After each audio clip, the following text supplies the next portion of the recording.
चढ़ावा चढ़ाते जाएंगे, पल्ली तरफ से निकलते जाएंगे। राजस्थान में ये देखा है, मैं बीकानेर में जाता हूँ, हर साल मेरा फरवरी का टाइम बीकानेर में है। यहाँ की सेंट्रल जेल है, वहां भी मुझे प्रवचन करने के लिए 2 बार 3 बार जा चुका हूँ। तो एक ही चीज है कि हम लोग परमात्मा को भूल गए, अपने राम को भूल गए, अपनी माँ को भूल गए, इसलिए दर्द आए। उन दर्दों को मिटाने की दवाई तुम्हारे पास है, किसी दूसरे के पास नहीं। तुम ये चाहो माँ बाप कमा के घर दे जाएंगे, रुपया पैसा दे जाएंगे, लगते कपड़े कुछ आभूषण छोड़ जाएंगे, लेकिन जो उनकी पर्सनल संपत्ति है, जिसको मेरे पास है, मैं उस अपने बेटे को भी नहीं दे सकता हूँ। कि जो रोटी खाएगा पेट उसका भरता है, जो स्वयं अपने आप साधना करता है उस परमात्मा को जानने की, वो परमात्मा को वो ही तो जानेगा। वो रास्ता बता सकता है तुम्हें, तुम इस रास्ते से चले जाना, लेकिन उस रास्ते को कोई लेकर तैयार नहीं है। क्यों? मेहनत करनी पड़ती है। यहाँ सब कुछ गुरुजी चाहे चेले से, और 2-4 दिन गुरुजी के कपड़े धोए, गुरुजी हम पर मेहरबानी कर दे, अपनी कमाई दौलत हमें दे जाए।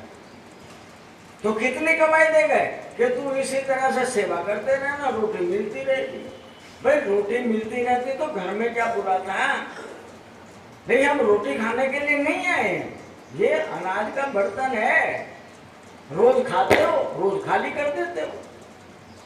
लेकिन जो असली चीज है, इसके अंदर रहने वाली मनुष्य तन में जानी जा सकती है और किसी में जान नहीं सकते हो।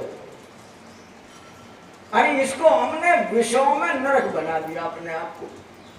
कोई कहता पैर बेकार हो गए, कोई कहता है हाथ बेकार हो गए, कहीं सुनाई नहीं देता है, कहीं दिखता नहीं है। तो एक व्याधियां नहीं है, बहुत सारी व्याधियां हैं जो बार बार आदमी को चैन से रहने नहीं देते जिंदगी में, और उन सबकी एक दल है। यहाँ हर डॉक्टर अलग है, हड्डी का डॉक्टर अलग, दिमाग का डॉक्टर अलग, पेट का डॉक्टर अलग, सारे डॉक्टर अलग अलग। और परमात्मा एक सारी बीमारियों का डॉक्टर है। यानी परमात्मा को जान जाओ, मन और बुद्धि बीमार है, शरीर बीमार नहीं। मन और बुद्धि काबू हो जाते हैं। जो संसार का सामान मैंने अपने मन में भरा हुआ है, वो सारा का सारा सामान जैसे इस मन ने खाया हुआ था, वो ऐसे निकालकर उगल भी देता है। पर ये उगलता कब है? जब उसके ऊपर पड़ती है, जब उस पर भीड़ पड़ती है तब उगलता है। आपको एक प्रमाण देता हूं छोटा सा, कि अभी आप अपने सांस को रोक कर बैठो, तुम्हारा मन संसार में भागता है। अब तुमने आधा मिनट सांस को रोका, तो उसको भेज कर दिखाओ संसार में। तुम्हारा मन कह रहा है मैं संसार को छोड़ दूंगा, पर तू कम से कम प्राणों का आवागमन तो रख, मैं तो मर जाऊंगा, ये शरीर छूट जाएगा। इसलिए मन संसार को छोड़कर तुम्हारे पास आ जाता, और उसी प्राण को छोड़ को खाली कर दो, फिर रुक जाओ तुम, वो फिर संसार को छोड़ देता है। तो समाधि वाला व्यक्ति क्या करता है? रोज मरता है, रोज पैदा होता है। क्यों? कि वो इस तरह से उस प्राण के ऊपर अपना अंकुश लगाता है कि तू संसार में जाके दिखाना। जो तू जाएगा तो क्या करेगा? वहां से सिवा खुराफात के बुराइयों को कुछ लाएगा नहीं, और मैं तुझे जबरदस्ती वहां लगाऊंगा जहां मेरा घर है। मेरा घर कहां पर है? मैं आपको 3 बार ओम का उच्चारण कराता हूं, आप उसको भी करके राजी नहीं। क्यों? कि तुम्हें अपने परमात्मा का पता लग जाएगा कहाँ है। अगर तुम 10 बार रोज खाली पेट इस ओम का उच्चारण करो, 10 बीमारियों की दवाई, और 3 महीने तक लगातार 10 बार प्राणायाम इस ओम को खींचकर बोलो, तो समझ लेना तुम्हें ये 3 महीने में पता लग जाएगा तुम्हारा घर कहाँ है। इस शरीर में वो राम, वो ब्रह्म, वो परमात्मा, वो ईश्वर, वो खुदा गॉड कहाँ रहता है, 3 महीने में पता लग जाएगा। क्योंकि मुंह से आवाज नहीं आती है, ये जहां वो रहता है वहां से आवाज आती है। उस आवाज को देखो कहां पर है, और तुम उसको खोजना चाहते नहीं हो। क्यों? सरलता से मिल जाए, वो सरलता से नहीं मिलेगा, उसके लिए कुछ करना पड़ता है। ओम शिव ओम शिव ओम शिव ओम ओम शिव ओम शिव शिव्याम शिव्याम शिव्याम ओम शिव्याम शिव्याम ओम शिव ओम शिव ओम शिव्याम ओम शिव शिव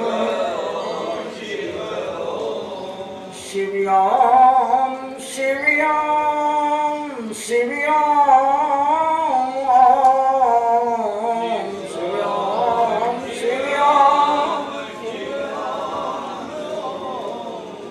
ओम शिव ओम शिव ओम शिव ओम शिव शिव। इसमें तो कुछ नहीं जाता। सवेरे प्रातः काल खाली पेट 5 मिनट दे दो हर रोज। खट्टी मीठी डकार आती हो, शुगर बढ़ता हो, एसिडिटी बनती हो, बीपी बढ़ता हो, इससे श्वास खिंचता है, मेरा मन संसार में जाते हुए रुकता है।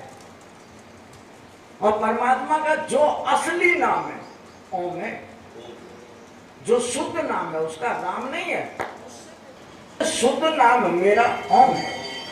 और ओम मेरी नाभि में बसता है। यानी जितने भी जीव हैं, अब तो मैं वास्तविक ज्ञान की तरफ ले जाता हूं।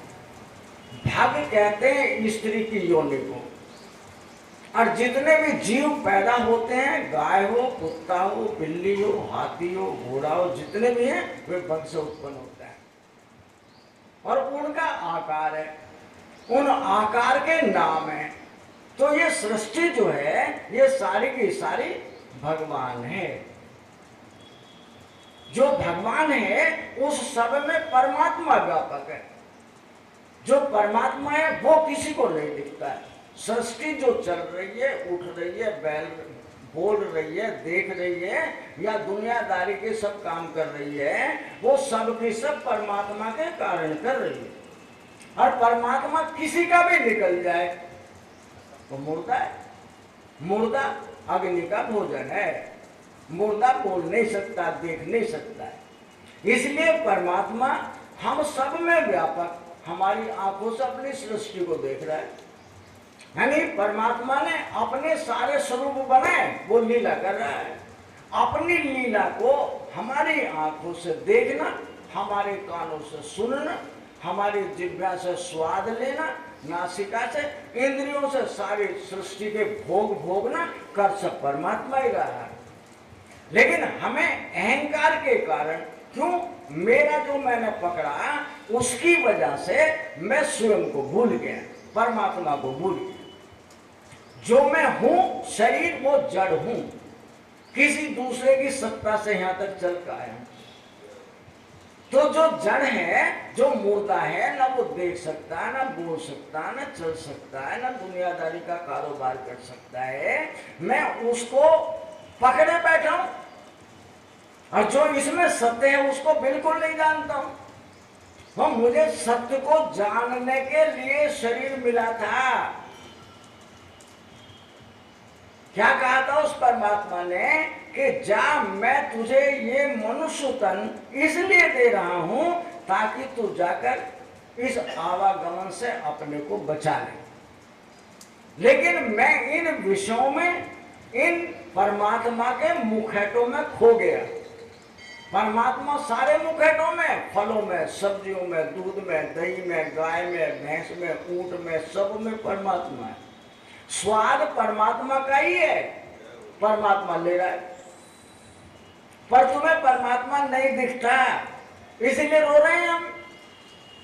उस परमात्मा को जानने के लिए, उसे जनाने के लिए संत लोग तुम्हारे बीच में आते हैं कि शरीर बीमार नहीं होता, ठोकर नहीं लगती, बीमारी नहीं आती, झगड़ा नहीं होता। कब आता है? मेरे कल के किए हुए कर्म का परिणाम है। जब दिन खराब आएंगे तो ठोकर लग जाएगी, जब दिन बुरे होंगे तो पड़ोसी से झगड़ा हो जाएगा। जब दिन बुरे होते हैं, कल के किए हुए कर्मों का फल है। घर में बैठे बैठे अकस्मात किसी से बालक एक्सीडेंट कर जाए, अब पैसे रखे थे किसी काम के लिए, चले गए किसी के पास, तुम कहते हो एक्सीडेंट उसने किसी ने नहीं किया है। ये स्वाभाविक है, जो मेरे कल के किए वो के परिणाम है वे मुझे भुगतने पड़ते हैं। मैं कहता हूं उसने किया है और उसने नहीं किया है। तो मैं घटना बतला रहा हूं। एक बाबा थे, कोई 65-70 साल के बीच में, वो साइकिल पर जा रहे थे। सड़क बड़ी भीड़ की थी, शाम का समय था। एक बालक 25-30 साल के बीच का होगा, वो साइकिल वाले बूढ़े को ओवरटेक किया और उसके आगे जाकर फिर ब्रेक मारने पड़े उसे। तो बाबा गिर गए तो घुटने में चोट लग गई। बूढ़ा आदमी उठाने गया, उसने थोड़े से आगे जाके अपना स्कूटर खड़ा किया, बाबा को उठाने के लिए आ गए। बाबा कहता भाग जा, जाए से। तो बाबा तुम्हारे घुटने में चोट लग गई, मैं डॉक्टर को दिखा दूंगा, मरहम पट्टी करा दूंगा, तुम्हें दवाई दिलवा दूंगा। बाबा कहता तू भाग जा, अबे मेरे तो लग गई, ये तो वापस जाने की नहीं। अरे लोग तुझे पकड़ लेंगे, तेरी पिटाई करेंगे, स्कूटर थाने में पहुंच जाएगा। अपने घर को जा, तेरे बालक घर वाले राह देखेंगे तेरी। वो कहता बाबा अपने घर का एड्रेस बता दे। इतनी देर में तो 10 लोग इकट्ठे हो गए, पकड़ लो। बाबा को मारा और यूं कह रहा मैंने नहीं मारा। तो बाबा कहता है बेटा इसने नहीं मारा, मेरी साइकिल इसके स्कूटर में लग गई, मैं गिर गया, इसका दोष नहीं है। तो जो समझदार व्यक्ति है कि जो लगनी है उसे बदल नहीं